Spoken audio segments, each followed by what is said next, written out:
នៅក្នុងព្រៃដ៏ស្រស់ស្អាតដែលមានដើមឈើខ្ពស់និងទៀបតូចធំមានពន្លឺថ្ងៃចាំងយ៉ាងស្រទន់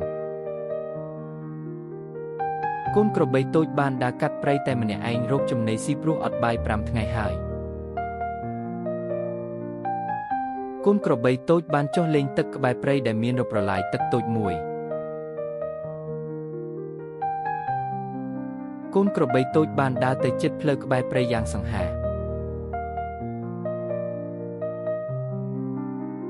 កូនក្របីតូចបានដើរឆ្លងផ្លូវយឺតដោយមិនដឹងគ្រោះថ្នាក់ដល់ខ្លួនឡើយឡានធំមួយលេចមកពីចម្ងាយធ្វើដំណើរយ៉ាងលឿននៅលើដងផ្លូវក្នុងព្រៃយ៉ាងសប្បាយរីករាយរថយន្តនោះបានបុកក្របីតូចដែលដើរឆ្លងកាត់ផ្លូវហើយបើករត់គេចខ្លួនបាត់ស្រមោលឈឹងកូនក្របីតូចត្រូវរបួសហើយយំស្រែករកម៉ែទាំងឈឺចាប់ក្នុងអរ៉ា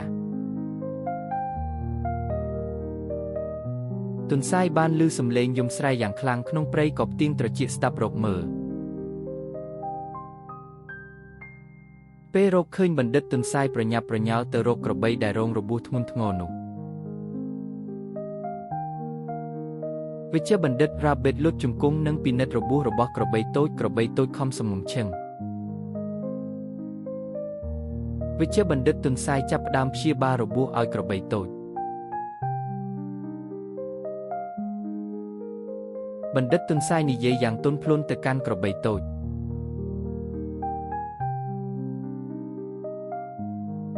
ទន្សាយដឹកក្របីតូចតាមរទេះកាត់ព្រៃយ៉ាងលំបាកវេទនាយ៉ាងក្រៃលែងទើបមកដល់មន្ទីរពេទ្យគ្លីនិកក្នុងព្រៃមួយដែលគេមិនដែលដឹងមិនដែលស្គាល់ពីមុនមកហើយមានពេទ្យស្អាតនៅខាងក្នុងគ្លីនិកវិជ្ជបណ្ឌិតទន្សាយព្យាបាលជើងរបស់ក្របីតូចដោយយកចិត្តទុកដាក់បន្ទាប់ពីព្យាបាលរួចក្របីតូចដេកលើគ្រែយ៉ាងស្រួលរហូតទាល់តែព្រឹក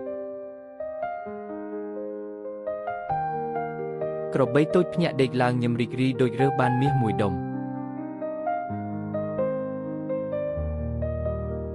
ក្របីតូចអបបណ្ឌិតទន្សាយដោយសេចក្តីដឹងគុណក្រៃលែង